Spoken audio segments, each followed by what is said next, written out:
When you look at people like The Rock, Stone Cold, Tyler Breeze, you think they've always been the icons of the industry that they are today. However, thanks to the ever-expanding WWE Network library and whatever memory we have left after years of being beaten over the head by on-the-nose storylines, it's clear that this hasn't always been the case. Even when icons start, they don't always hit the ground running. In fact, many of these talents are almost unrecognizable today. All it takes is one amazing match, or, as we're going to be discussing today, a handful of well-positioned storylines that can help put them on the map. So I'm Jules, this is WhatCulture.com, and these are 10 WWE storylines that saved wrestling careers. Number 10, I Got Kids, Heath Slater. During the 2016 WWE Draft, Heath Slater was the only social outcast member not picked by either Raw or SmackDown. He was made to be the laughingstock of both brands, and it led many to speculate that Heath was on his way out after numerous appearances in stables that, well, failed to make waves. Then it happened. The writers gave him some absolute gold with the line, I got kids. This changed his trajectory from being a bit of a goof to someone self-aware and looking to feed his family. And yeah, he got his ass kicked up and down the place, but that promo against Brock Lesnar was brilliant. It got the crowd behind him, a gimmick off the ground, and because of this swell in popularity, got him a run as tag team champion alongside Rhino. Though Slater didn't keep the momentum going, there's no doubt I Got a Kids prolonged his WWE career. Number 9, It's a New Day, Xavier Woods. Pre-pancakes, trombones, and bootios, Xavier Woods was going nowhere in the WWE. Before launching the New Day gimmick with Kofi Kingston and Big E, Woods had been hanging around the rafters trying desperately to avoid the next round of cuts. He just needed someone to give him a mic and allow his personality to shine through. Then, with the New Day, Xavier was finally in a space to make pop culture references aplenty, display the real friendship he had with his partners, and start having fun for the first time in his run. Since then, everything has fallen into place for Xavier, and he is a made man. His gaming YouTube empire is growing, the group are an absolute goldmine for quality matches, and the best thing is that he doesn't even need to win any of these. I mean, losses can't touch his stock value at the moment, and that's near impossible in this day and age. Number 8, Straight Edge Savior, CM Punk. Some may laugh at the notion of CM Punk being taken for granted in 2009. After all, this was the same guy who would go on to enjoy a 434-day reign as WWE Champion and become the most talked about superstar, not just of his time, but in arenas all around the world to this day. And it all started by turning his own lifestyle choices into a hyperbolic message of defiance. Now, Punk had used the straight edge gimmick before in the indies, but this was as a babyface. And so here, adding in a god complex, was an inspired move to make him truly rub up the crowd in the wrong and most memorable ways. For the first time since being elevated up the card, Punk showcased personality beyond just having tattoos or an indie darling vibe. It was finally the moment that the penny dropped for the WWE, and they started to see him as more than just an internet sensation. Around 2 years later, Punk would take the next step by shedding his sanctimonious ideals and instead focusing his hate on the WWE itself during his now famous pipe bomb moment. Number 7, stepping out of Bret's shadow, Owen Hart. Before violently spitting that brother Bret was selfish and that's why he kicked your leg out of your leg at the 1994 Royal Rumble, Owen Hart was little more than WWF enhancement talent. It was pretty clear that they had no idea what to do with him beyond token tag teams, and if we remember, the New Foundation and High Energy were both pretty atrocious. Even teaming with Bret wasn't enough. Owen needed something more to come into his own, and that's why his big betrayal in order to step out from Bret's shadow was a key moment in his career. When he out-wrestled Bret and picked up a key win at WrestleMania 10, he turned from lower card enhancement talent to credible threat, and entered the main event picture with enough heat to become King of the Ring and challenge for that title at SummerSlam. Number 6, the New Age Outlaws, Road Dogg and Billy Gunn. 177 days before the pair joined the now legendary D-Generation X, both Road Dogg and Billy Gunn formed the New Age Outlaws. That team, at the time, seemed like a quick fix to their similar problems, namely that neither man was really that over with the fans.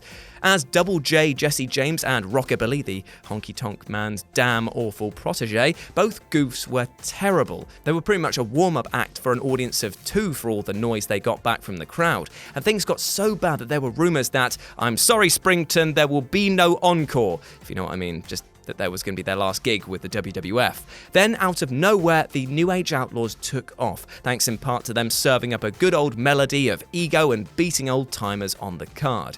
This made them a credible threat and gave them a ton of heat going forward. Number 5. Becoming a degenerate, Triple H.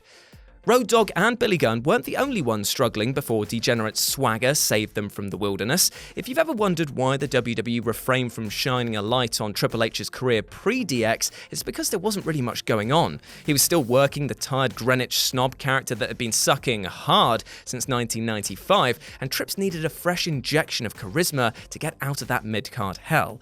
He got it when real-life friend Shawn Michaels, along with Chyna and briefly Rick Rude, saved the day. Degeneration X was born, and it became one of the era's defining gimmicks. The inversion of his character, along with a healthy dose of frat boy humor, gave Trips a purpose, and he went from being a one-note blue blood to the motorcycle dad that he is today. Number 4. Joining the Nation, The Rock. Now this might seem harsh, but a knee injury suffered in April 1997 was the best thing that could have ever happened to The Rock. Before it, he was tanking big time as a high-flying, ever-smiling babyface who looked straight out of the 70s, and we need only look at fan signs of "Die Rocky Die" as testament to this. Following a few months out, his return saw an induction into the Nation of Domination, which allowed a more dynamic man to begin to emerge. A raised eyebrow here, and a third-person speech pattern there, and The Rock was skyrocketing up to the top of the nation. The WWF had pushed him to the moon before his injury, only for the fans to reject him. Now they couldn't get enough of his ego, and it became clear that he was destined to go on to greater things. Things like the Scorpion King. What a ride, my dudes.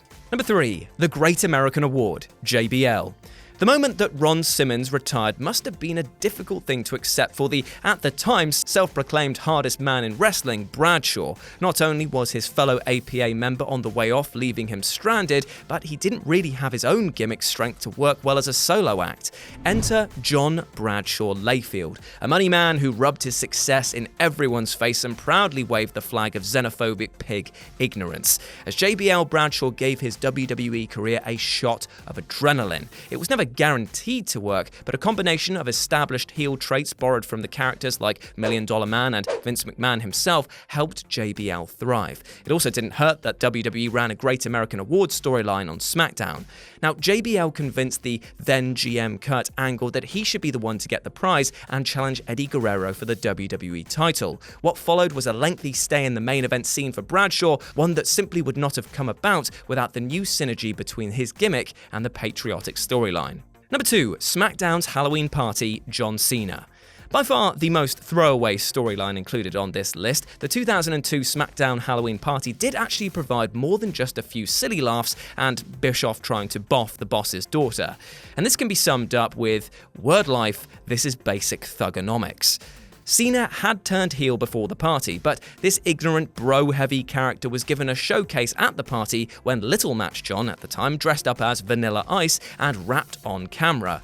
It'd be a while before he'd adopt this persona properly, but him spitting bars and posturing pricked the ears of the WWE higher-ups, and plans were put in place for the C-Nation to step up to the big leagues. And number 1, The Undertaker's brother is alive, Kane. If Bradshaw thought that he had it rough before hitting it big with the JBL gimmick, then spare a thought for one Glenn Jacobs. Between 1995 and 1997, Jacobs filled the role of Isaac Yankem DDS and a Halloween costume version of Kevin Nash's Diesel character. Things were not going well. Then another seemingly short-lived opportunity came along. When Paul Bearer started shrieking that The Undertaker's brother Kane was alive, it made sense that the new character would also appear, pose a threat to Taker, and then be seen off quicker than your mum gets through those sailors. I mean, Jesus, that was just a whole fleet drained. Just like that. That's why they call her Moby Dick. It didn't look like he had staying power at first, and also, that was my one per list. Yet he's still kicking around to this day. This was the storyline that saved Jacobs' WWE career. As the emotionless Kane, he hit a home run and impressed Vince McMahon to the point that his stint under the mask became permanent. The demons of evil dentists and renter Diesel were exorcised, and introducing Kane in the late 1997 turned into one of the WWE's best decisions ever. And there we go, those were 10 WWE storylines that saved wrestling careers. Let me know what you thought about it down in the comments section below. But before you go, just want to have a little quick word with you. Hope you're treating yourself well and as best as you possibly can. You can do this no matter what problems are in front of you. I believe in you. As always, you can go follow me at RetroJ with a 0 over on Twitter. And remember, you have been awesome. Never forget that. And I'll speak to you soon. Bye.